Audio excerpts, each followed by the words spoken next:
Con respecto a la estructura granular, acá tenemos diferentes estructuras de granos. Tengamos en cuenta que cada uno de estos es un átomo, entonces podemos decir que los metales también, cada uno de los metales tiene una estructura granular diferente.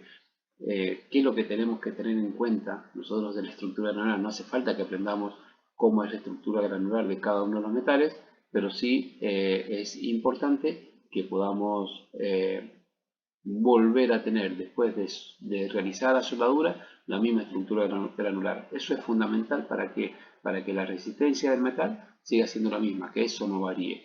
Entonces, de esa manera nosotros podemos evitar puntos duros en la soldadura para que el día de mañana no se produzcan fisuras.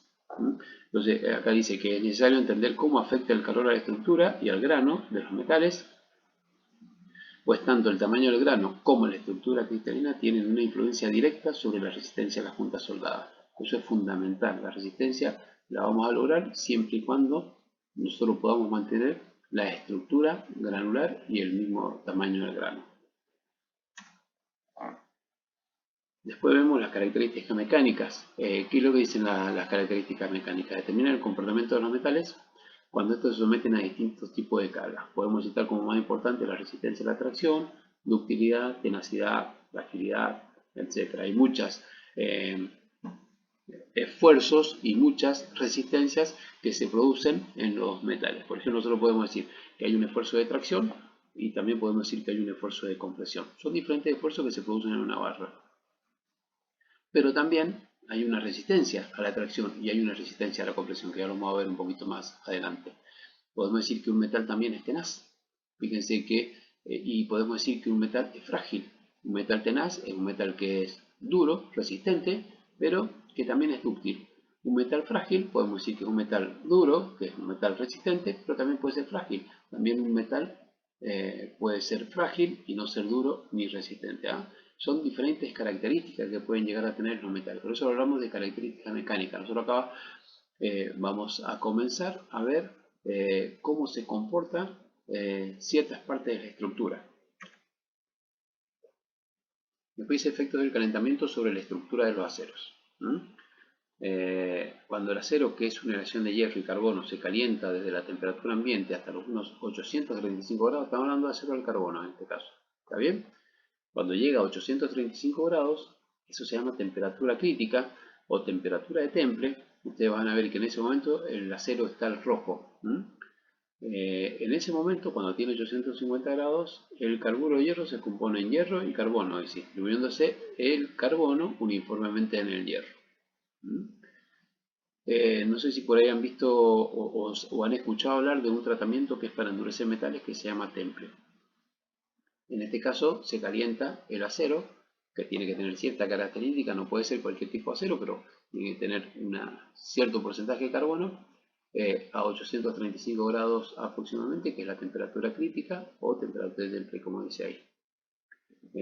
Y de esa manera nosotros vamos a lograr una dureza si lo empleamos de golpe. Ese es un tratamiento de endurecimiento de los metales.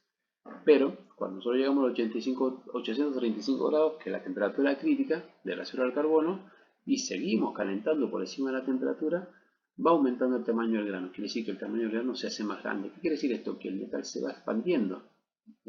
Nosotros debemos saber que a medida que calentamos el metal o que el metal se va calentando, su tamaño va aumentando hasta que alcanza la temperatura de fusión de 1535 grados. ¿Qué quiere decir esto? Que el hierro se funde a la temperatura de 1535 grados, que esa es la temperatura de fusión. O sea que yo para soldar cualquier pieza que sea a base de hierro, que solo podemos tenerlo, por ejemplo, acero de carbono, acero inoxidable, son a base de hierro.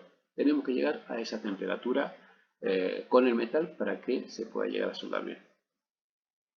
Dice que cuando el acero se funde, la estructura cristalina se destruye. ¿Está bien? Bien, nosotros habíamos visto anteriormente que había una estructura o una red cristalina, que serían esas que están acá.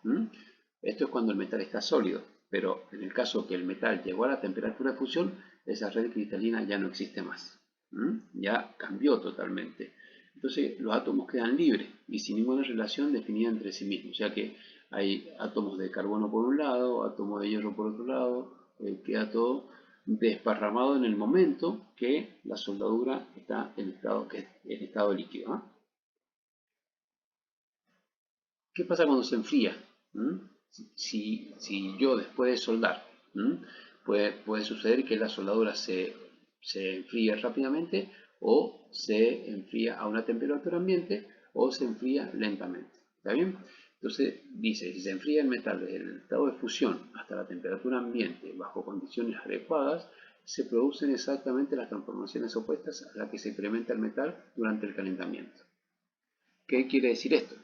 Que vieron que yo le decía que cuando el metal está a una temperatura ambiente o cuando el metal está sólido, tiene una estructura.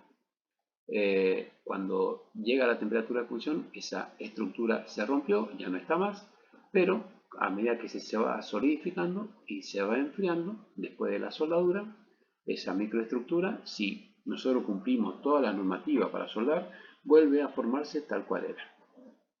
Entonces dice que al producirse la solidificación de los aceros, es muy importante la velocidad de enfriamiento, pues de esta depende la estructura final en que se disponen los átomos. Por ejemplo, si un acero que tiene el 0,83% de carbono se enfría rápidamente hasta por debajo de su temperatura crítica, el resultado es un acero de gran dureza y muy frágil. ¿Se entiende esto? O sea, ¿qué es lo que otorgamos nosotros? ¿Qué es lo que se hace cuando se hace el tratamiento de temple? Yo tengo un acero que tiene un 0,83% de carbono, lo caliento y lo enfrío de golpe y voy a tener un acero que es muy duro, pero también frágil. ¿Qué quiere decir frágil? Que se va a quebrar con facilidad. Y yo no quiero yo tengo que evitar las estructuras que sean frágiles. Sí que sean duras, sí que sean resistentes, pero no tengo que tener estructuras frágiles. Porque yo en toda estructura lo que tengo que evitar es eso, la ruptura o la rotura con lo que queremos. Dice, finalmente el acero queda con estas propiedades, por el contrario, si el mismo acero nosotros se enfría lentamente, la estructura final será mucho más dúctil. O sea que si nosotros le damos el tiempo para que se enfríe a cualquier pieza, por más carbono que tenga, y le damos el tiempo necesario para que se enfríe, podemos llegar a tener una estructura que sea dúctil. ¿Qué es lo que es una estructura dúctil? Una estructura dúctil es aquella estructura que puede absorber ciertas deformaciones sin llegar a romperse. ¿Cómo influye el carbono en el acero? Por ahí hemos escuchado, o yo les he mencionado, algo del carbono. ¿Está bien? El acero del carbono es una mezcla de hierro más carbono. ¿Y qué es lo que hace el carbono en el acero? El carbono le otorga mayor dureza. A mayor porcentaje de carbono que tiene el acero es más duro y también le otorga mayor fragilidad. O sea que un acero que tiene alto contenido de carbono es un acero que es duro, pero también es frágil.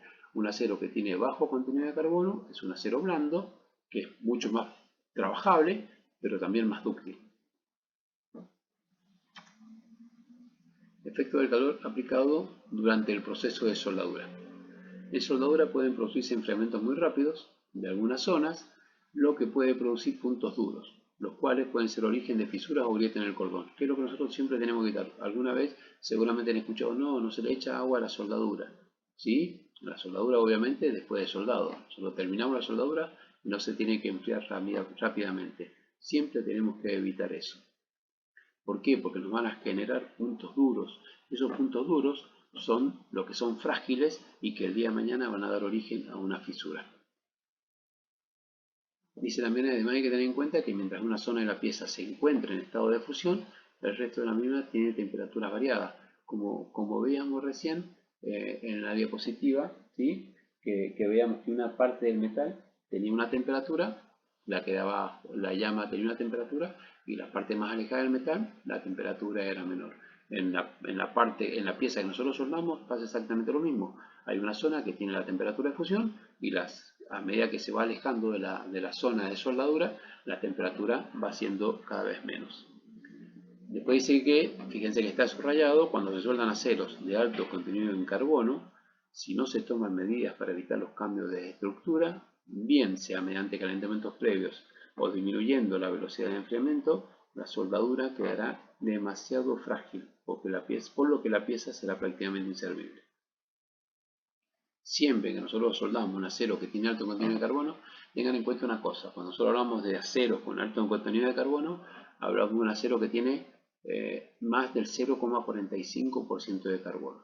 ¿Sí? Fíjense que no llega ni al 1%, ni al medio por ciento. ¿Está bien? Un acero que tiene más del 0,45% de carbono ya es un acero duro, ¿sí? Un acero con alto contenido de carbono. Entonces, siempre que soldamos un acero con un porcentaje superior al 0,45% de carbono, sí o sí necesitamos precalentar antes de soldar y hacer un tratamiento térmico que se llama recocido o revenido posterior a la soldadura para liberar las tensiones producidas por la soldadura, para evitar que esta pieza quede inservible, como dice la diapositiva.